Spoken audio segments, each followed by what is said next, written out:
Пренеси го тамо е приход е рекет. Ајде се видимо после.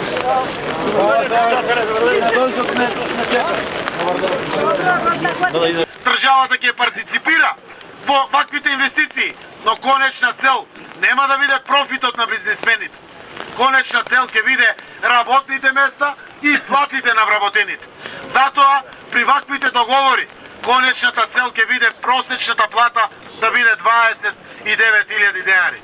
Тоа е еден од начините како да ја спречиме оваа миграција и да отвориме работни места.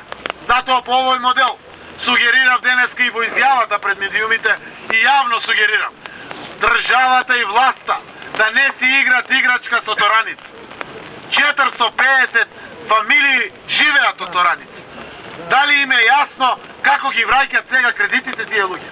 Како ги плаќаат сметките? Што е со луѓето што работеа и во фирмите што ја обслужуваат тораница? Преку 500 семејства се пред работна пропаст. Затоа апелираме на брза трака да се стави решавањето на тораница. Државата да стимулира инвеститор, не да ми шета глумци овде, кои што наводно ќе инвестираат. Вистински инвеститори, ако треба со пари од буџет да партиципира со мнозинско учество во вкупниот капитал на новата фирма која што ќе го рестартира тораница. Но конечна цел да биде да се стави веднаш во погон, за да може граѓаните да се вратат во нормала. Тоа е решението кое што го нудиме и тоа е изводлива работа. Сите знаеме дека вистински чекор во ова време не се диоптрија на студентите и купување на леки. Она кое што ќе го направиме за пензионерите е ќе обезбедиме на вашите деца и внуци работа. Ќе обезбедиме плата, да може пензијата да остане кај вас. Од и денеска пензијата ја давате за жал на вашите деца и внуци. Тоа е најголемата придобивка која што ќе ја направиме за пензионерите. Покачувањето на пензијата ќе биде на основ на 6-месечните трошкови на живот. Како се качуваат, така пензијата да расте. А не да се лаже 300, 500, 600 денари покачување, а во суштина за една година трошоците за секој пензионер се качиле 1500 денари. Тоа е лага што се прави кон пензионерите. Затоа мораме да водиме вистинска подршка кон животот на пензионерите.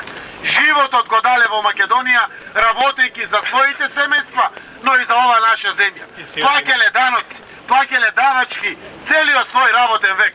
Заслужуваат да имат достоинствена пензија секако до крајот на својот живот.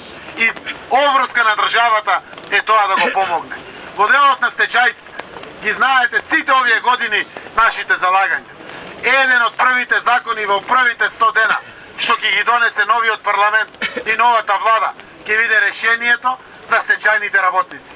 Секој стечајен работник да добие надокнада од Агенцијата за вработување, се до негово вработување или се до негово пензионирање. Секој мора да биде згрижен за да има достоинствен живот. Затоа, почитувани пријатели, зборувам за еднината. Јас сум убеден дека промените во Македонија ќе се случат. Од тоа бегање нема. Заедно сите ќе си ја вратиме и слободата, и демократијата, и правдата, но и економската истина подеднакво за сите.